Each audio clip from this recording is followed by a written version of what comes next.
بسم اللہ الرحمن الرحیم۔ یا برل یہ کتا مولوی کتے، شیخ الحدیث کتے اور اس طرح کے کتوں سے تشبیہ دے گئے، کتا بار بار کرتے ہیں۔ یقین جانے اللہ کی ذات بھی اوپر بیٹھی ہے، یعنی کہ دیکھ لیں کہ جو صفات خود انجینئر صاحب نے کتے کی بیان فرمائی ہیں وہی صفات اللہ تعالیٰ نے ان کی زبان سے خود اپنے لیے نکلوا دی ہے۔ تو بہرحال دعا ہی کر سکتے ہیں آخر میں کہ اللہ تعالیٰ جو ہے نا وہ انجینئر صاحب کو ہدایت عطا فرمائے اور انہیں اخلاق کا دامن تھامنے کی توفیق عطا فرمائے، تمیز کا دامن تھامنے کی توفیق عطا فرمائے، ادب کا دامن تھامنے کی توفیق عطا فرمائے۔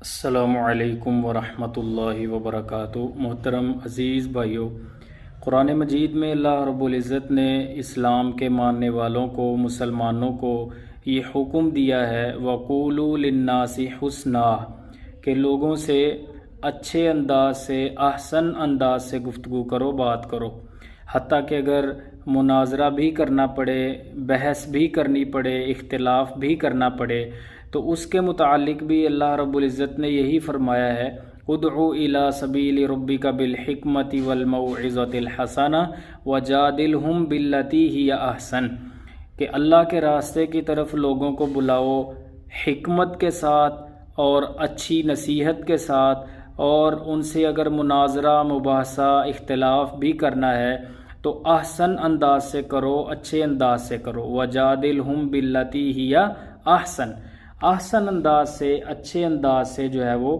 اختلاف کرو، مناظرہ کرو، مباحثہ کرو۔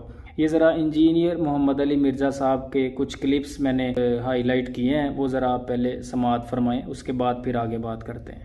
حالانکہ یقین کرے کتے کی اوقات نہیں مولویوں کی، کچھ نہیں کر سکتے، کتے کی اوقات نہیں مولویوں کی، کچھ نہیں کر سکتے، کتے کی اوقات نہیں مولویوں کی، کچھ نہیں کر سکتے، کتے کی اوقات نہیں مولویوں کی، کچھ نہیں کر سکتے۔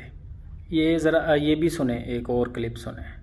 ایک محلے میں اتنے پاگل کتے نہیں ہیں، ایک محلے میں اتنے پاگل کتے نہیں ہیں، ایک محلے میں اتنے پاگل کتے نہیں ہیں کہ جن کو کمیٹی والے مار دیتے ہیں، اتنے شیخ الحدیث پاکستان میں گھومتے پھر رہے ہیں۔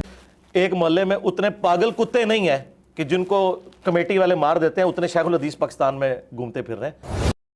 پاکستان میں اتنے پاگل کتے نہیں ہیں جتنے شیخ الحدیث پاکستان کے اندر گھومتے پھر رہے ہیں، یعنی شیخ الحدیث حدیث پڑھانے والے جو اساتذہ کرام ہیں، جن کو 10 سال، 20 سال، 40 سال ہو گئے ہیں حدیث پڑھاتے ہوئے، ان کے متعلق اس نے انٹرویو دیتے ہوئے کہا کہ ان کی کیا ویلیو ہے، شیخ الحدیث کی کیا ویلیو ہے، پاگل کتوں سے زیادہ تعداد ہے شیخ الحدیث کی پاکستان کے اندر۔ یہ ایک اور چھوٹا سا ایک کلپ ایک اور سنیں ذرا۔ دو بھائی لاہور کے کتنے عرصے سے کتے کی طرح بھونک رہے ہیں جی، دو بھائی لاہور کے کتنے عرصے سے کتے کی طرح بھونک رہے ہیں جی، دو بھائی لاہور کے کتنے عرصے سے کتے کی طرح بھونک رہے ہیں جی، دو بھائی لاہور کے کتنے عرصے سے کتے کی طرح بھونک رہے ہیں۔ دو بھائی کون سے؟ لاہور والے علامہ ابتسام الہی ظہیر صاحب اور علامہ ہشام الہی ظہیر صاحب، دو علمی پرسنالٹیز ہیں، علمی شخصیات ہیں، اور ان کے متعلق اس نے کہا کہ یہ کتے کی طرح کتنے عرصے سے میرے خلاف جو ہے وہ بھونک رہے ہیں۔ عزیز بھائیو، مجھے ایمانداری سے بتائیں، انصاف سے بتائیں، دل پہ ہاتھ رکھ کے بتائیں کہ کیا یہ طریقہ ہوتا ہے اختلاف کا؟ کیا ایک داعی کا یہ رویہ ہوتا ہے؟ ایک مبلغ کا، ایک واعظ کا ایسا رویہ ہوتا ہے؟ کیا یہ قرآن کا لحاظ کر رہے ہیں؟ کیا یہ قرآن کا پاس رکھ رہے ہیں؟ کیا یہ قرآن کی تعلیمات کو فالو کر رہے ہیں؟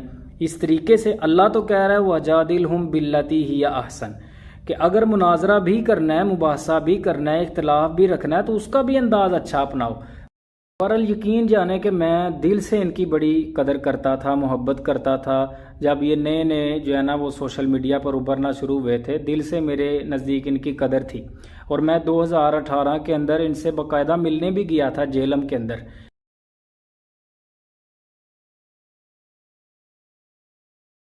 قدر اور محبت اس لیے تھی کہ یقین جانے اس وقت ان کے اندر بڑا ادب و احترام تھا، بڑا اختلاف رائے کا انداز بھی بڑا اچھا تھا، لیکن یقین کرے جیسے جیسے ان کو شہرت ملنا شروع ہوئی اور یہ سوشل میڈیا پر وائرل ہونا شروع ہوئے تو ان کی عقل کے اوپر تکبر کا جیسے پردہ پڑ جاتا ہے، اور گھمنڈ ان کے اندر آ گیا، تکبر آ گیا، خود پسندی آ گئی کہ بس میں ہی ہوں۔ اور یقین کریں کہ واقعتاً ہی انجینئر صاحب خود پسندی میں مبتلا ہیں کہ پوری دنیا میں عرب و عجم میں کوئی عالم میرے جیسا نہیں ہے اور سارے فارغ ہیں، ساروں کی کتے کی اوقات نہیں ہے، بس میں جو ہے وہ بڑا علمی شخصیت ہوں، میں بہت اعلیٰ ہوں. اور انجینئر صاحب کے جو فالورز ہیں آپ یقین کریں کہ وہ بھی اندھی طرفداری کرتے ہیں. میں کہتا ہوں یار انصاف کریں، جہاں پر وہ غلط ہیں ان کو غلط کہیں، اور بعض اوقات غلطی سامنے بھی کر دو، دکھا بھی دو، ثابت بھی کر دو کہ یہ غلطی ہے انجینئر صاحب کی اور واضح غلطی ہے، تو پھر بھی ماننے کے لیے تیار نہیں ہوتے اور ان کی اندھی طرفداری کرتے ہیں. خدا را ایسے نہ کریں. قرآن مجید میں اللہ تعالیٰ نے ہمیں انصاف پر ڈٹنے کا حکم دیا ہے، حق پر ڈٹنے کا حکم دیا ہے. انصاف یہ ہے کہ آپ اگرچہ کسی شخصیت سے بڑی محبت کرتے ہیں، ایون کہ اللہ تعالیٰ نے تو یہاں تک فرمایا ہے کہ اگر حق اور انصاف جو ہے وہ تمہارے والدین کے خلاف بات جا رہی ہو، تمہارے عزیزوں کے خلاف بات جا رہی ہو، تو خلاف ان کے کرو بات. یعنی قرآن تو ہمیں یہ کہتا ہے، اسلام تو ہمیں یہ تعلیم دیتا ہے، لیکن ہم اکثر ایسا ہوتا ہے کہ کسی شخصیت کی محبت میں اتنے اندھے ہو جاتے ہیں کہ پھر اس کی غلطی بھی کوئی ہمارے سامنے کرے تو ہم اس کو غلطی ماننے کے لیے تیار نہیں ہوتے. ہم اس کی غلطیوں کا بھی دفاع کرنے لگ جاتے ہیں، جو کہ انتہائی نامناسب جو ہے وہ رویہ ہے. بہرحال یہ کتا مولوی کتے، شیخ الحدیث کتے اور اس طرح کے کتوں سے تشبیہ دے دے گئے، کتا بار بار کرتے ہیں. یقین جانے اللہ کی ذات بھی اوپر بیٹھی ہے. اور میرے نظر میں ان کے ایک دو اور کلپس آئے، وہ میں نے آپ کو دکھاتا ہوں. مزے کی بات آپ دیکھیں کہ یہ جو علماء کے بارے میں بار بار بے ادبی کرتا ہے، بے باکی کے ساتھ جو ہے وہ علماء کی گستاخی کرتا ہے، توہین کرتا ہے، ان کی بے ادبی کرتا ہے، ان کا مذاق اڑاتا ہے.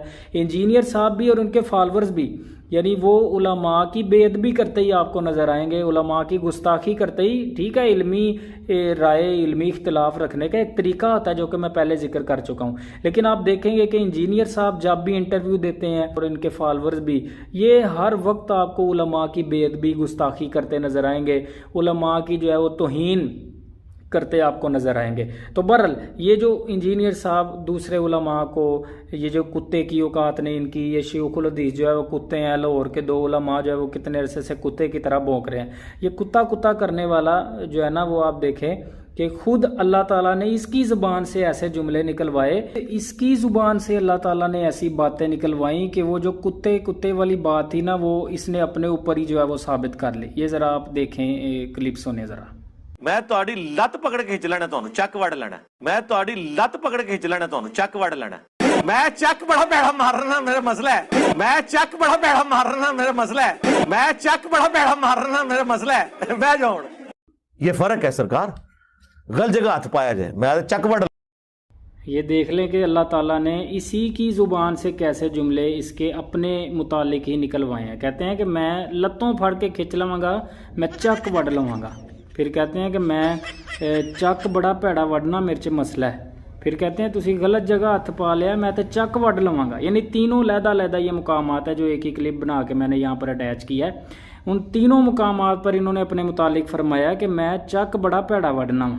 اور آپ اب خود دیکھ لیں کہ چک وڑنا یہ کس کی صفت ہے، اور اللہ تعالیٰ نے خود اسی کی زبان سے نکلوایا ہے. یہ اب ایک اور مزید ایک اور بات سنیں ذرا، ایک اور کلپ سنیں. کتے کی سونگنے کی حس انسان سے کتنی زیادہ ہوتی ہے؟ انسان کی وہ حس نہیں ہے. کتے کی سونگنے کی حس انسان سے کتنی زیادہ ہوتی ہے؟ انسان کی وہ حس نہیں ہے. کہتے ہیں کتے کی سونگنے کی حس انسان سے کتنی زیادہ ہوتی ہے، انسان کی تو وہ حس نہیں ہے. اچھا، اب انہی کی زبان سے اللہ تعالیٰ نے دیکھیں کیا جملے نکلوائے ہیں، یہ ذرا آپ غور کریں. آپ کو پہلی بات تو نہیں مجھ سے پوچھ رہے نا سر، میں ایک چیز نوٹ کرنا چاہتا تھا کہ آپ ایک نہیں، وہ میں جناب میرے بھائی میرے سونگنے کی حس بھی بہت ہے. بھائی میرے سونگنے کی حس بھی بہت ہے. کتے کی سونگنے کی حس انسان سے کتنی زیادہ ہوتی ہے؟ انسان کی وہ حس نہیں ہے. بھائی میرے سونگنے کی حس بھی بہت ہے. کتے کی سونگنے کی حس انسان سے کتنی زیادہ ہوتی ہے؟ انسان کی وہ حس نہیں ہے.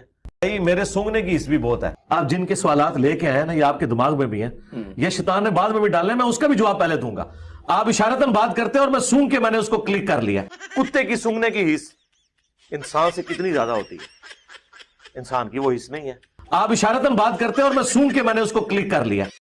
یعنی کہ دیکھ لیں کہ جو صفات خود انجینئر صاحب نے کتے کی بیان فرمائی ہیں، وہی صفات اللہ تعالیٰ نے ان کی زبان سے خود اپنے لیے نکلوا دی ہیں. خود ہی کہتے ہیں کہ کتے کی سونگھنے کی حص بہت زیادہ ہوتی ہے، اور خود ہی کہتے ہیں کہ میرے سونگھنے کی حص بڑی زیادہ ہے. خود کہتے ہیں کہ میں چک وڈ لواں گا، میں چک بڑا بھڑا وڈنا میرا مسئلہ ہے، میں تسی غلط جگہ ہاتھ پایا، میں تے چک وڈ لواں گا، میں چک وڈ لواں گا، میری سونگھنے کی حص بڑی زیادہ ہے. اور آپ دیکھ لیں کہ یہ کس کی صفات ہیں. خود اپنی ہی زبان سے انہوں نے اپنے آپ کو، یعنی میں یہ بتانا چاہ رہا ہوں کہ ہمیں ڈرنا چاہیے اللہ کی ذات سے. اللہ کے نبی صلی اللہ علیہ وسلم کی حدیث بھی ہے نا، آپ نے فرمایا من لم یرحم صغیرنا ولم یعقر کبیرنا فلیس منا، کہ جو چھوٹوں پر شفقت نہ کرے اور بڑوں کا ادب نہ کرے. اور علماء دیکھیں ہمارا سروں کا تاج ہیں، ہمارے رہنما ہیں، ہمارے رہبر ہیں. علمی اختلاف میں بار بار کہہ رہا ہوں اپنی جگہ پہ، علمی اختلاف اپنی جگہ پہ، علمی آپ کی اپنی رائے ہو وہ اپنی جگہ پہ، لیکن اس کا انداز بہتر ہونا چاہیے. یہ جو انداز اتنا غلط اور بدتمیزی اور بد تہذیبی اور بے ادبی پر مبنی، تو اس طرح کا انداز اختیار کر کے اور صریحاً انٹرویو دے کے بار بار ہائی لائٹ کرنا اس بات کو، کتے کی اوقات نہیں ان مولویوں کی، یہ شیوخ الحدیث جو ہے وہ کتوں سے زیادہ ان کی تعداد ہے، گلی گلی شیوخ الحدیث گھوم رہے ہیں. اس طرح کی باتیں کرنے والا خود اللہ تعالیٰ نے اسی کی زبان سے اس کے لیے ایسے ذلت امیز جملے نکلوائے کہ جو اسی پر جو وہ صادق آ گئی کتے والی بات جو وہ دوسروں کے لیے بیان کرتا ہے. تو بہرحال دعا ہی کر سکتے ہیں آخر میں کہ اللہ تعالیٰ جو ہے نا وہ انجینئر صاحب کو ہدایت عطا فرمائے اور انہیں اخلاق کا دامن تھامنے کی توفیق عطا فرمائے، تمیز کا دامن تھامنے کی توفیق عطا فرمائے، ادب کا دامن تھامنے کی توفیق عطا فرمائے، اور قرآن کے مطابق احسن انداز سے اختلاف رائے رکھنے کی توفیق عطا فرمائے. وآخر دعوایا ان الحمد للہ رب العالمین.